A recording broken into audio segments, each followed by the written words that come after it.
Hey everyone, it's Lexie. So in today's video, I'll be sharing with you all the books that I ended up reading in October.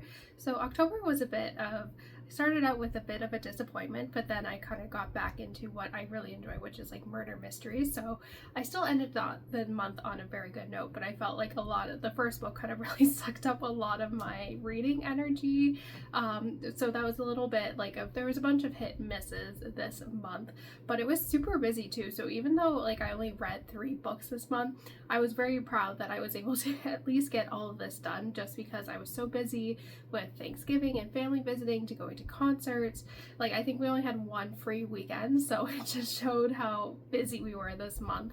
But nevertheless, I have 3 books that I'm very excited to share with you. So without further ado, let's get started. So first up, this was an incredibly hyped book that I've seen online and that I was excited to dive in, and it is Katabasis by R.F. Kuang.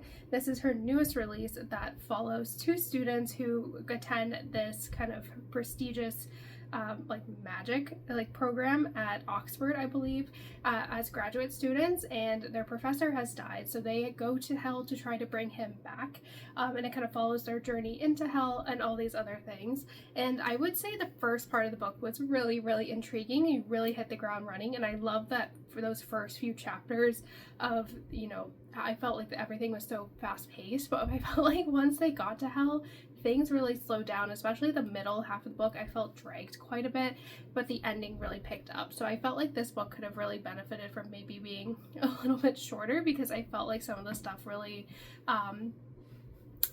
like it was just kind of dragged on, and it was very slow and like hard to get through. I just got to the point where I was like, I just want to kind of finish this. But yeah, I gave this a 3 out of 5 stars. As a former PhD student in engineering and now a PhD student, I could relate to a lot of the discussion and critiques about academia, and I agree with a lot of them. Even now, as a research scientist at a hospital, I just like a lot of the themes that are talked about here, the pretentiousness, the abuse of power, all those things I think are still really like prevalent, and I definitely saw those had those experience in graduate school, not to the extreme that this, and I was lucky to have a very good advisor where I didn't have that type of relationship, but I really enjoyed the critique on academia, and I totally even agree now as a doctor doing research of the pretentiousness that kind of academia and research have. I live it, I hate it, but I love that critique on that whole discussion. I thought that was well done, but I just felt like it just really dragged. I felt like the middle part just really was dull and boring. There were some exciting parts, but for the most part it just really was very slow, and the characters are unlikable to the point where it was like I didn't necessarily feel that I really cared for what happened to them. There's kind of a big twist here like 3/4 of the way through in the book, and I was just like, okay. Like I didn't really care about these characters, what happened to them. I found them, again, pretentious, annoying, and I didn't really feel like the romance between them. Like I felt like it was just like, oh, we're in love now, and so it was a little bit unbelievable. So this book, I feel like this author is maybe like a little bit overhyped in my opinion. My husband enjoyed this a lot more than I did, so I think that I think it just depends, and I think maybe some parts of it where it just hit a little bit too close to home. But yeah, I gave this a 3 out of 5 stars. Like I said, I did think it brought up really interesting themes, and there were aspects of this, especially in the beginning and the end, that I really enjoyed, but I felt like this book could have been a lot shorter. So like I said, this book was just disappointing, and it really kind of sucked a lot of my energy for wanting to read. I do praise this. I do feel like it's really a good critique on academia, but it was just a little too long and just missed the mark on me. So after kind of that book, which was really dense and just took me a while to get through, I knew I needed to pivot into a book that would, be fun to read, that I know that I've really enjoyed works from this author, and they're like quick reads. And so I picked up the next installment in the Thursday Murder Club, which was The Impossible Fortune by Richard Osman. I believe this is book 5 in this series, but basically the premise of this series overall is that we follow 4 people who are retired. They're living in a retirement community community and to kind of pass their days. They have what is the Thursday Murder Club, where they look at cold cases, but it eventually kind of slowly pivots into them kind of solving active cases. In this case, Elizabeth, one of the main characters, is approached by someone at a wedding saying that someone tried to kill him, and it kind of goes off from there. This book, like I said, it was a perfect palate cleanser after Katabasis, and what I really love about this series is just the humor between the characters, the banter, even though it's again dealing with like a murder mystery or, you know, darker aspects, I do really love how humor can be interwoven into this. I love the banter and dialogue between the characters, and I think that's where this really shines. This one too was super suspenseful because there's also like the main plot, figuring out, you know, why this guy was there was an attempt on his life, and also some, you know, personal development for some of the characters as well, which I thought was really well done, especially Elizabeth in this one. In the last book, she ended up going through a major life experience basically, and so it's her kind of, you know, finding that new rhythm again in grief, which I really enjoyed. So I gave this one a 4 out of 5 stars. It was a lot of fun. This, like, it felt like it was the perfect palate cleanser, and so I was happy to kind of, you know, pick this one up when I did, because I felt like I needed a book that I was excited to read and read through quickly.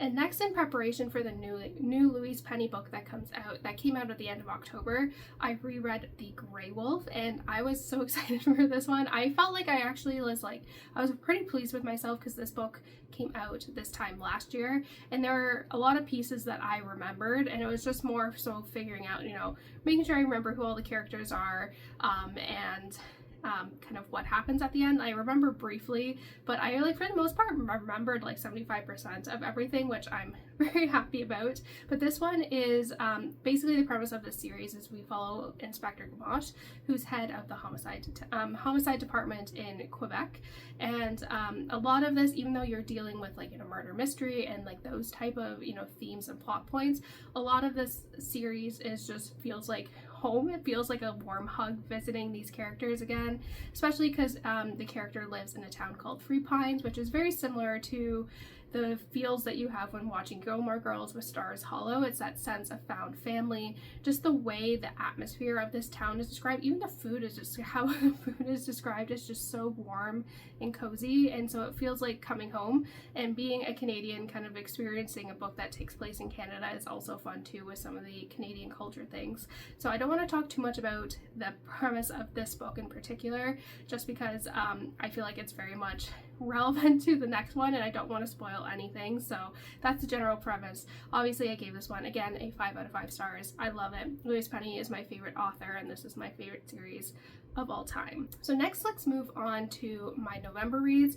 November will be a little bit more quieter than October was, for sure, which I'm really excited about. I'm excited to kind of just slow down a bit before the craziness that is going to be the holiday season in December. So I'm very much looking forward to just, you know, focusing on reading, having those quiet, cozy, you know, weekends at home, you know, with my husband and Willow as well. So I'm definitely excited for a little bit more quiet time before we kind of kick into the holiday season towards the end of this month. But kind of continuing on with the Louise Penny, I will be picking up The Black Wolf, which is her newest installment that came out a couple days ago, and I'm so excited to dive in. Like I said, this is essentially kind of a part 2 to The Grey Wolf, which ends on it ends on a big cliffhanger, and it's very unresolved, so this one kind of dives into that. So like I said, because they're so interconnected, I'm not going to talk about this. I haven't even read the synopsis. I'm going to pick this up tonight. I just want to dive in and just, you know, see what happens, and it was just so explosive. It really kind of expanded the murder mystery world to on a global scale. So I'm very excited to see what this one has in store, and I know this is going to be a 5 out of 5 star read, and I'm just gonna fly through it, but I want to make sure that I savor every minute of reading this one. Next, this is a book that I've specifically been waiting to read in November. For whatever reason, I was like, this is going to be a November book for me. No idea why. And it is The Fallen and the Kiss of Dusk by Carissa Broadbent. This is the second book in the Shadowborn duet. This basically is the sequel to The Songbird and The Heart of Stone, which is a spin-off series to her original duology, which is The Serpent and the Wings of Night. But basically kind of the premise of this series overall is that we follow this girl who is a human living in a vampire world, and her adopted father essentially and her have been working towards her competing in this kind of very kind of prestigious competition that is hosted by one of the gods of their world, and if you win you are granted a wish, and it kind of goes off from there. Because this book is essentially kind of dealing with a lot of the political intrigue and character points that take place in the original duology, I don't want to discuss too much about this one, but this one I do really enjoy. This one, the first book in the duology, The Songbird and the Heart of Stone, was very different and kind of separate from the original duology. We follow like a new world, or I guess like court essentially, or kingdom within this world.